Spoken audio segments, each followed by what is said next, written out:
There's a man who taught himself to read in secret, under the threat of death, who stared down his oppressor and refused to break, who walked away from chains not with bitterness, but with a mind sharper than any sword and a will that bent nations. Frederick Douglass didn't inherit power. He seized it with nothing but words, discipline, and an unshakable belief in his own dignity. Most people surrender to their circumstances. They let their past define their future. They accept the limits others place on them. Douglass did the opposite. And what he built from nothing will teach you more about true strength than 1,000 motivational videos ever could. This is not a story. This is a manual for the unconquerable mind. Frederick Douglass was born into slavery in Maryland around 1818. He never knew his exact birth date. His mother was taken from him as an infant. His father was likely the white man who owned them. This was his beginning. No privilege, no advantage, only darkness. But young Frederick possessed something rare, a hunger. Not for food, though he knew that hunger too. A hunger to understand, to know, to become. At 12 years old, the wife of one of his enslavers began teaching him the alphabet. When her husband discovered this, he forbade it immediately. He understood something crucial. Knowledge makes a slave unfit for slavery. That moment changed everything. Not because the lesson stopped, but because Douglass realized the lesson within the lesson. Education was the path to freedom.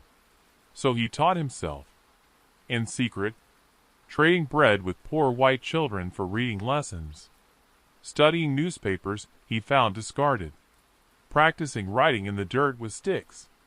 Every word he learned was an act of rebellion. Every sentence, a step toward liberation.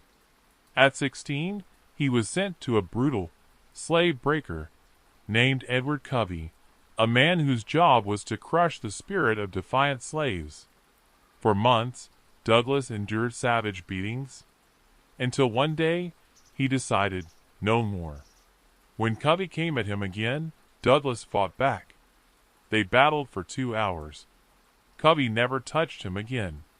Douglass later wrote that this fight rekindled the few expiring embers of freedom within him. At 20, he escaped. Disguised as a sailor, he took a train north to freedom. But freedom from chains was just the beginning. He educated himself further. He became one of the greatest orators America has ever known. He advised presidents. He wrote 3 autobiographies. He fought for the abolition of slavery and the equality of all people until his death in 1895. He transformed himself from property into one of the most powerful voices of his century. Not through luck. Through iron discipline, relentless self-education, and unbreakable will. Now, let's extract what he learned. What you can use. Starting today. Lesson 1. Knowledge is the only true power you can never lose. Douglass understood something most people miss. Physical strength fades. Money can be taken. Status can crumble. But what you know, what you built inside your mind, no one can ever steal from you. He risked his life to learn to read. Think about that. In your world, knowledge is free and abundant, yet most people scroll past it looking for entertainment. Douglass would have given anything for the access you have right now. Here's what this means for you. Stop waiting for permission to learn. Stop saying you'll educate yourself when you have time. You have time. You're choosing to spend it elsewhere. Want to change your career? Learn the skills. Want better relationships? Study human psychology. Want financial freedom? Understand money. The information exists. Your excuses are just comfortable chains you've chosen to wear. Douglass studied by candlelight in secret, knowing discovery could mean his death. You have the internet. You have libraries. You have audiobooks during your commute. Use them or stop complaining about your circumstances. Knowledge isn't just power. It's freedom. But only if you have the discipline to pursue it when no one is watching and no one is forcing you. Pause. Reflect on this. What have you been avoiding learning because it's difficult? Lesson 2. Your dignity is yours to keep or surrender. Choose carefully. When Douglas fought Edward Covey, he wasn't just fighting a man. He was fighting the internal belief that he deserved subjugation. The moment he stood up, something shifted permanently. His dignity, once reclaimed, could never be taken again. Most people today surrender their dignity in small, quiet ways. They tolerate disrespect to keep the peace. They shrink themselves to make others comfortable. They laugh at jokes at their own expense. They accept treatment they know is wrong because confrontation feels harder than submission. Here's the truth. Every time you accept less than you deserve, you teach people how to treat you. Every time you violate your own boundaries to avoid conflict, you make yourself smaller. This doesn't mean being aggressive or arrogant. Douglas wasn't. It means having a line. A clear, unmovable standard for how you allow yourself to be treated. And when someone crosses it, you address it immediately. Calmly. Firmly. Without apology. In relationships, this looks like speaking up when something bothers you instead of swallowing it. At work, it's advocating for yourself instead of hoping someone notices your value. With family, it's establishing boundaries even when it's uncomfortable. Your dignity is not negotiable. The moment you treat it as something you can trade for comfort or approval, you've lost something essential. Douglas knew this at 16. Most people never learn it. Stand up. Not with anger. With certainty. Lesson 3. Your past does not define your potential. Your response to it does. Douglas could have been consumed by hatred. He had every reason. He experienced horrors that would have justified a lifetime of bitterness and rage. Instead, he channeled everything into becoming undeniable. Into becoming excellent. Into becoming free, not just physically, but mentally and spiritually. You've been hurt. Everyone has. Maybe you grew up poor. Maybe you were betrayed. Maybe you failed publicly. Maybe you came from a broken home. These things happened. They were real. They were painful. But here's the question that separates the powerful from the powerless. What are you going to build with that pain? Most people use their past as a permission slip to stay stuck. They weaponize their wounds. They build an identity around being a victim. And in doing so, they give their past permanent control over their future. Douglas did the opposite.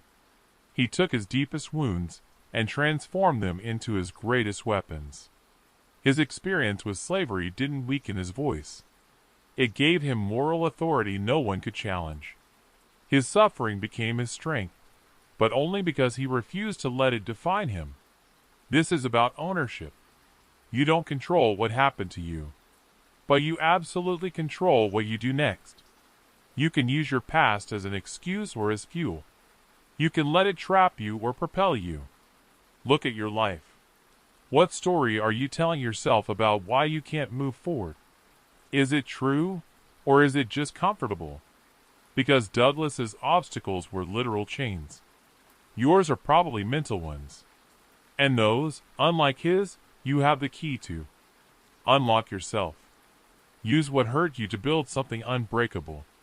Lesson 4. Discipline in darkness determines your position in the light. Nobody watched Douglas teach himself to read. Nobody applauded when he practiced writing. Nobody cheered during the thousands of hours he spent educating himself. That work happened alone. In secret. Without recognition. But when he finally stepped onto a stage as an orator, when he wrote his first autobiography, when he sat across from presidents, all that invisible discipline became undeniable excellence. This is the principle most people refuse to accept. The work that matters most is the work nobody sees. You want a better body? It's built in the mornings you don't want to wake up. You want financial success?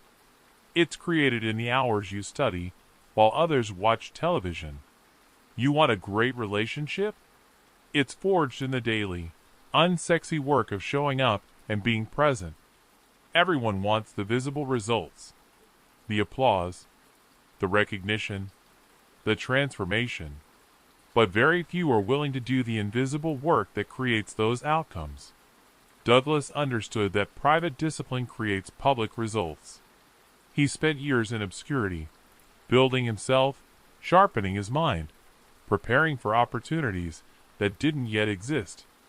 And when those opportunities came, he was ready. What are you doing when no one is watching?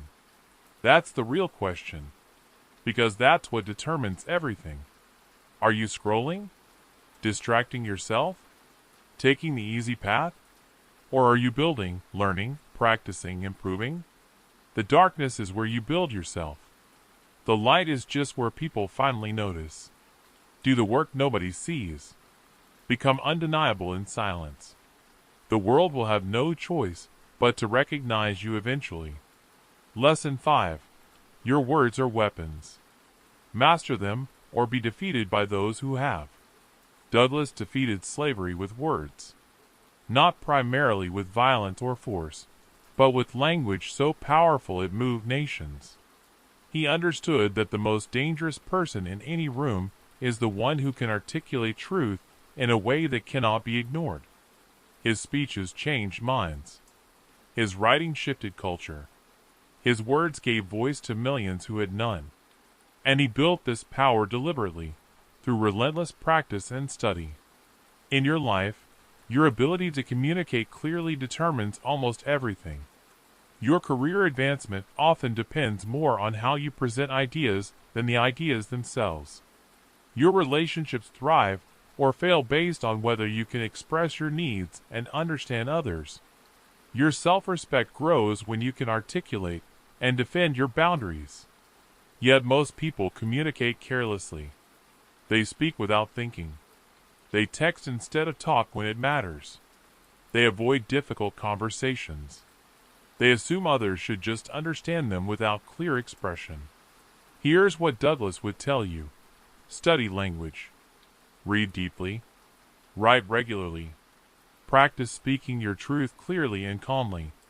Learn to argue your position with logic and evidence, not just emotion. Develop the ability to disagree without being disagreeable. This doesn't mean manipulating people.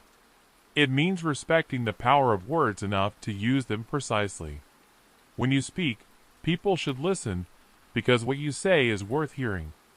Eliminate filler from your speech. Stop hedging everything with maybe and kind of. Stop speaking in questions when you mean to make statements.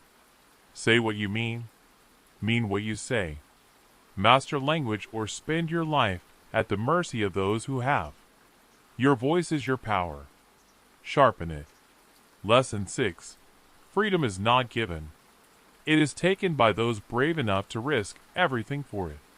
Douglas didn't wait for slavery to end. He escaped. He risked death for freedom. And even after his physical escape, he spent his entire life fighting to free others and to free the nation from its moral corruption. You may not be physically enslaved, but ask yourself honestly, what invisible chains are you wearing? What are you tolerating that you hate? What situation are you staying in because leaving feels too hard, too risky, too uncertain?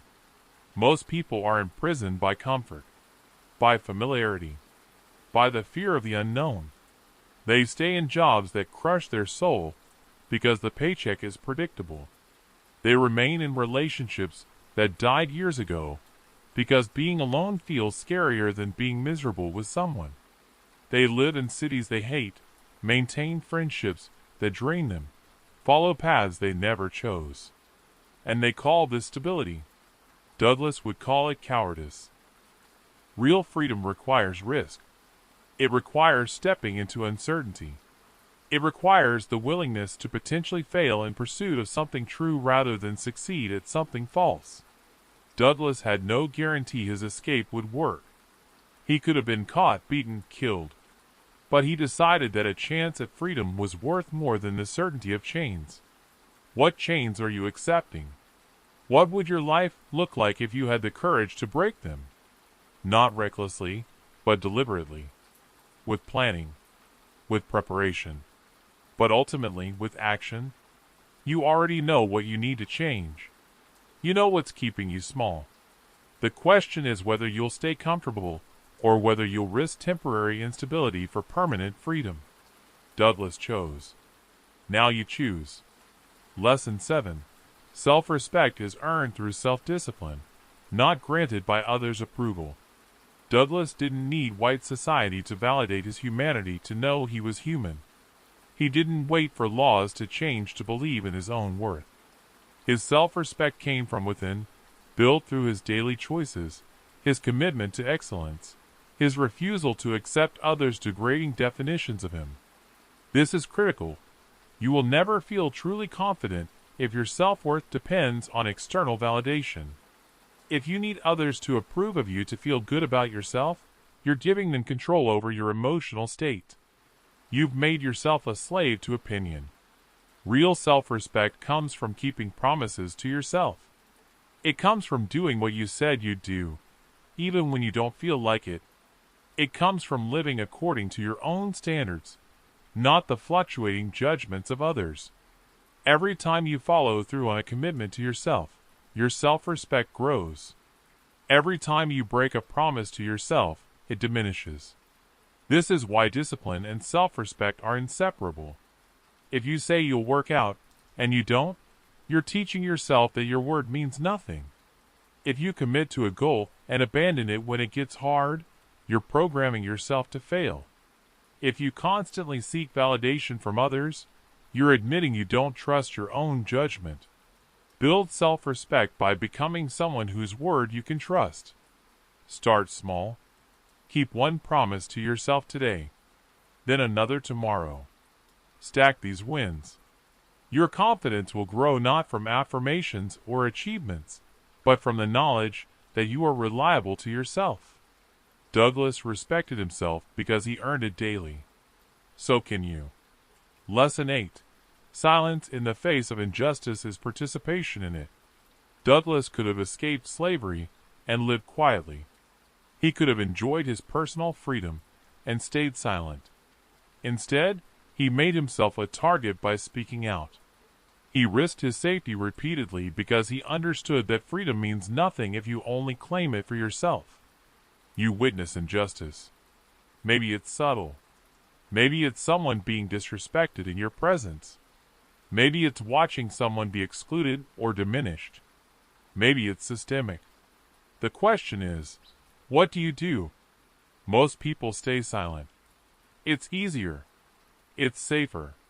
It doesn't create conflict. But silence is not neutrality. When you witness something wrong and say nothing, you've chosen a side. You've endorsed it through your inaction. This doesn't mean being self-righteous or performative. It means having the courage to speak up when something violates your values, even when it's uncomfortable, even when people might disagree, even when there's a cost. In relationships, this looks like defending your partner when they're not there. At work, it's speaking up when you see someone being treated unfairly. In public, it's not letting casual cruelty or prejudice pass without comment. You don't have to be aggressive. Douglas rarely was. But he was unflinching. He stated truth clearly and let it stand. Your voice matters. Your willingness to stand for something matters. And your silence teaches people what you truly value. Make sure it's teaching the right lesson. If Douglas had stayed silent, slavery might have lasted longer. If you stay silent when it matters, you're saying what happens doesn't matter. Speak. Calmly. Clearly. Courageously. Lesson 9. Your enemies teach you more than your friends ever will. Edward Covey tried to break Douglas. Instead, he revealed to Douglas his own strength. The brutality Douglas faced didn't weaken him. It clarified who he was and what he was capable of. His oppressors, ironically, became his greatest teachers. Look at your own life. The people who challenge you, who oppose you, who make things difficult, they're showing you where you need to grow. Your friends will comfort you. Your enemies will force you to become stronger. That critic who attacked your work, they showed you where your armor is weak. That person who betrayed you, they taught you to be more discerning. That obstacle that seems insurmountable, it's showing you capacities you didn't know you had. Most people avoid discomfort. They surround themselves only with support and agreement. But this creates weakness. You need opposition. You need friction. You need someone or something pushing against you, because that's how you discover what you're made of. Douglas didn't hate his oppressors less as he grew stronger, but he thanked them, in a way, for teaching him lessons he could have learned no other way. They revealed his strength. They gave him purpose. They sharpened him into a blade that could cut through the hardest arguments. Don't run from difficulty. Don't avoid people who challenge you. Study them. Learn from them. Let them reveal where you're weak and where you're strong. Then become stronger still. Your comfort zone is a prison. Your enemies are offering you the key. Take it. Lesson 10. Hope without action is just a comfortable lie you tell yourself. Douglas didn't hope for freedom. He created it. He didn't wish for change. He became the change. Hope was the beginning, but action was the bridge between dream and reality. Too many people use hope as an excuse for inaction. They hope their situation will improve. They hope someone will notice them. They hope things will just work out. And they use this hope to justify doing nothing while waiting for circumstances to magically shift. This is delusion wearing the mask of optimism. Real hope is an action plan. It's hope plus work. It's believing in a better future while building it with your hands today. Douglas hoped slavery would end, but he didn't sit around waiting. He spoke. He wrote. He organized. He acted relentlessly toward the future he envisioned. What are you hoping for? Better health? Start moving today. Better finances? Cut one expense and learn one skill this week. Better relationships? Have one difficult conversation you've been avoiding. Better career? Apply for one thing that scares you. Hope gives you direction. Action gives you results. Without action, hope is just a narcotic that keeps you comfortable in circumstances you claim to hate. Stop hoping. Start building. The future you want exists on the other side of the work you're avoiding. Douglas knew this at 20 when he escaped. Most people never learn it. Be honest with yourself.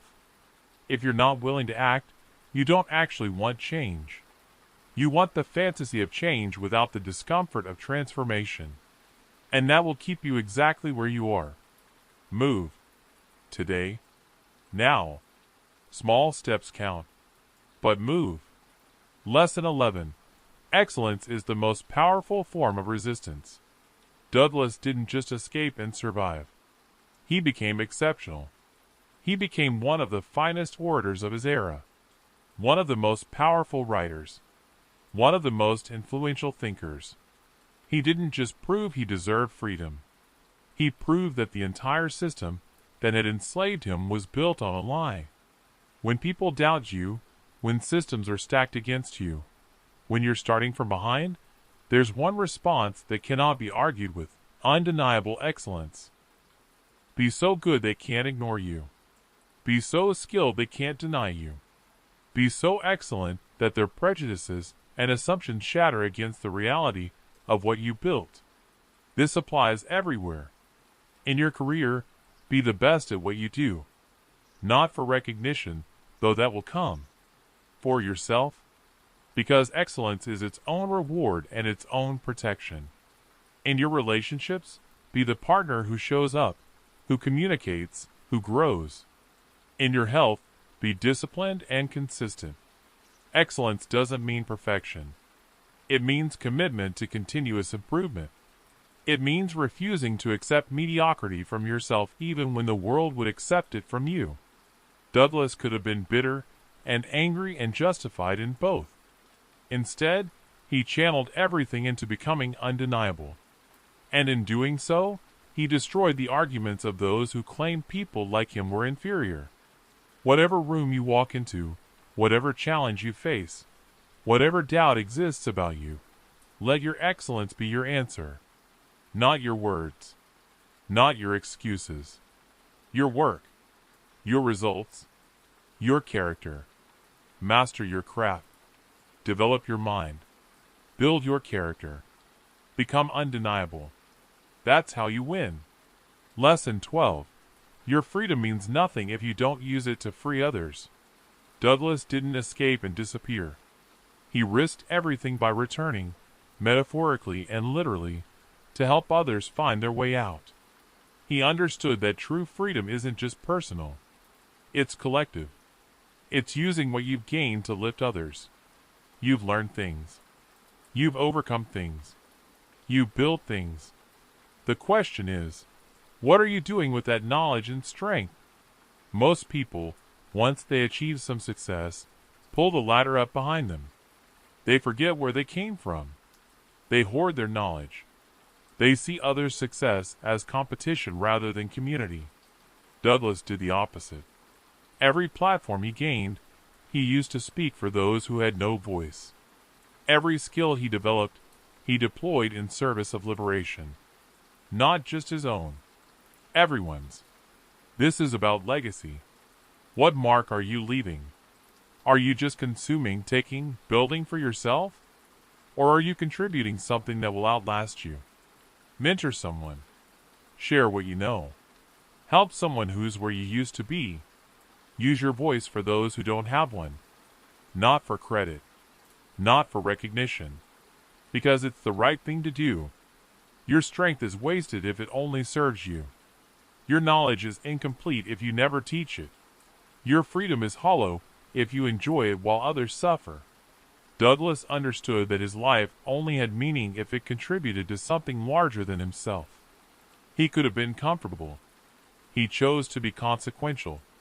What are you choosing? Frederick Douglass died in 1895, but his voice still echoes.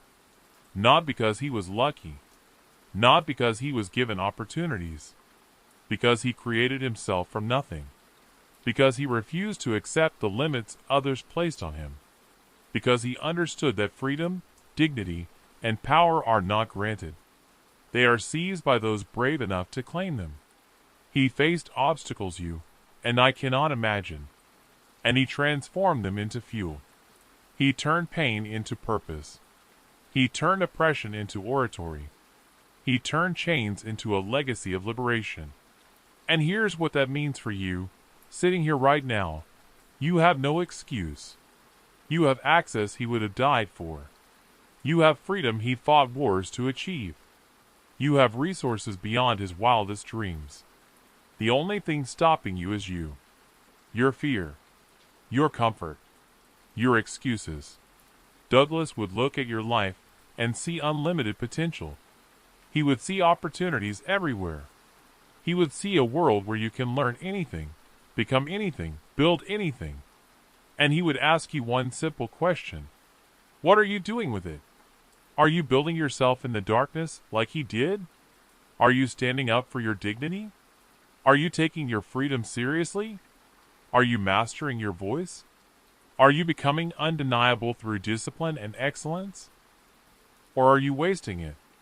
Scrolling, complaining, waiting for permission, hoping someone else will save you. Douglas didn't wait. He didn't hope. He didn't make excuses. He moved. He learned. He fought. He built. And he became free. You have everything you need to do the same. The only question is whether you will. Start today. Right now. Not tomorrow. Not when you feel ready. Now. Keep one promise to yourself. Learn one thing. Speak one truth. Take one step toward the person you know you could become. And then tomorrow, do it again. and again, until your life becomes undeniable, until your freedom is complete, until your legacy is secure. Frederick Douglass showed us the way. He lit the path. Now you have to walk it. The chains are off. The door is open. Walk through it.